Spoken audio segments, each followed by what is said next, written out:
Iran વિરુદ્ધ યુદ્ધથી વિમાન સેવા પ્રભાવિત। દિલ્હી મુંબઈથી દુબઈ, યુરોપ અને અમેરિકા ઉડાન ભરતી ફ્લાઇટ કેન્સલ। યાત્રીઓને ભારે હાલાકી।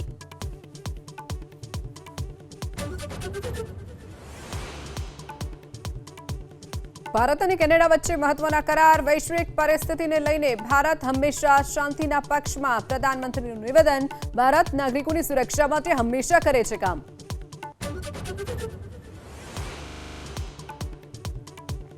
નવસારીમાં જલાલપુર ભાજપના હોદ્દેદારોના 58માંથી 33 રાજીનામાનો કરાયો સ્વીકાર। ટૂંક સમયમાં નવા હોદ્દેદારો નિમાશે।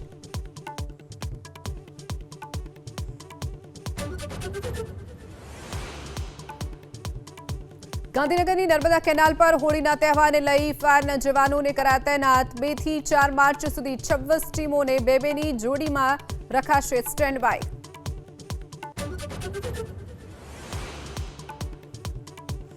ભરૂચના ખર્ચા ગામે રલા સેલ્યુલોઝિક કંપની સામે ખડકાયેલું પાર્કિંગનું દબાણ કરાયું દૂર। કોન્ટ્રાક્ટરે નહેરમાં કોન્ક્રીટ સ્લેબ બનાવી કર્યું હતું બાંધકામ।